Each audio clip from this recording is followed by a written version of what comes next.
All right, I'm refuting the claim that said that current college tuition rates are too much of a financial burden for the average student. This person's first secondary claim was that college should be more accessible to people. Secondary claim was that college tuition rates are increasing in a time of recession. And the third one was that college puts most students in a huge amount of debt. I was faced with a challenge here because I think all of these claims are factual. I don't think there's anything untrue about any of these things. Current college tuition rates are too much of a financial burden for the average student. Well, this is true. Most students need to get financial aid to get through college. I agree that college should be more accessible to people. This is a value claim. I don't know that it can't really be debated. I think it would be nice if every student could get through college. College tuition rates are increasing in a time of recession. Very true. And college puts most students in a huge amount of debt. True. Most students are in debt after college. So what can I say? Well, one of his sub-secondary claims underneath the first secondary claim was that college is viewed as very important, but many people do not go because of cost.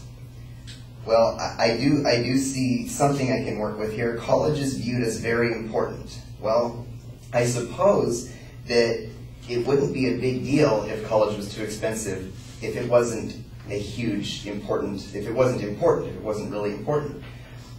So I'm going to try to say current college tuition rates, one does not need a college education straight out of high school in order to make a good living. First of all, a lack of college education does not result in unemployment. I'm sure everyone would agree with this. A certain percentage of people who forego high school and college entirely the percent of people who forego high school and college entirely is far greater than the national unemployment rate. So, I mean, according to the National Center for Higher Education Management Systems, the public high school graduation rate in 2005 was surprisingly low at 68.8%. And 24.1% of those people failed to get an associate degree. 24.1% of them did get an associate's degree, and then 52.1% of those high school graduates went on to get a bachelor's degree. So this leaves us with 62.4% of people who didn't get a bachelor's degree or an associate's degree. So, what did they do? If college was absolutely essential, and if this was just a terrible, huge deal, then we should see a very large unemployment rate. But the unemployment rate at this time was 8.8%. So the 62.4% of those who never got a high school diploma or a college degree are obviously finding employment somewhere, which leads me to my second point. There are many attractive opportunities available for those who do not attend a post-secondary institution. There's an option. First of all, obviously some fields require college. If you want to be a doctor, a lawyer, a scientist, an engineer, a teacher, or an architect, for example, college is the way to go. You have to have college for these things. However, CNN posted an article called 20 Big Salary Jobs, No Degree Required. And I'm going to give 3 examples. The first example was an air traffic controller. An air traffic controller makes $74,000 a year. You don't have to have a degree for that. Real estate brokers can make $72,000 a year. You don't have to have a college education to get this job. And lastly, a lead carpenter can make $73,000 a year. You don't have to have a college degree to be a lead carpenter either. Another attractive alternative to college is to join the military. According to Life After the Military, today's military article,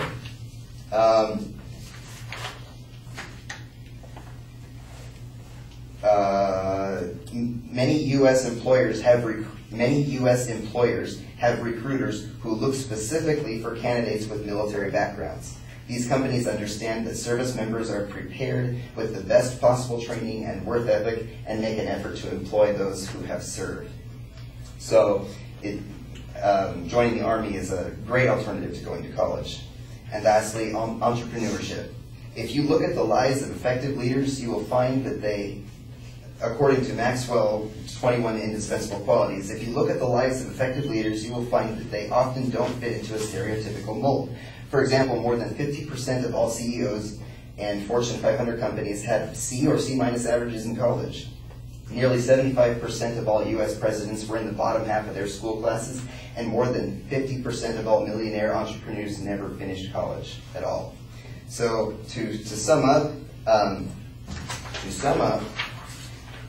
one does not need a college education straight out of high school in order to make a good living. Therefore, it is not a big, huge deal that college tuition rates are too much of a financial burden for the average student. For two reasons: a lack of college education does not result in unemployment, and there are many attractive opportunities available for those who do not attend a post-secondary institution. Thank you.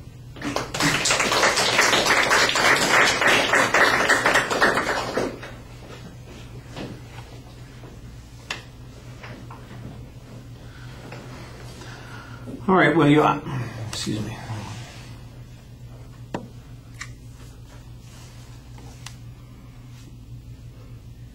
You identify the main and secondary claims pretty clearly, but the whole time it sounds like you're backing away from any argument. You're basically going to be accepting the premises that they're presenting there. I thought that you took an interesting tack when you decided to argue basically a counterclaim to the premise, the underlying premise that the advocate has, and I thought that that was a reasonable strategy that you developed. In fact, there probably is some good evidence to indicate that a large number of people who are going to college probably are not qualified for it, are not going to benefit from it, and in fact would benefit from pursuing the job market in the first place. I think that you want to be a little bit more assertive about your counterclaim. Like I said, it seems like you're being backed into the argument, and it doesn't help that you speak a little bit defensively. You've got your hands in your pockets, the hat down over your eyes. Sometimes you're a little bit hesitant. Sometimes you just have to go for it and just say, I don't know what the heck they're talking about. There are a whole bunch of these people shouldn't be going to college. It's a good idea for them not to be going to college. They'd be much more effective in these other ways. And you sound like you're apologizing for your argument instead of saying there's a good argument here that responds to this issue. And so that's all about the ethos and the clarity of your claim. That's the stuff that you have to work on. All the data that you used to support your point, I thought you did a nice job on, and you presented it pretty clearly. So I would just say that you don't concede too much. Stake out the position that you're going to take and clarify why this position contrasts to the advocate's position, and then just make your argument. Don't apologize for your argument. Okay, thank you.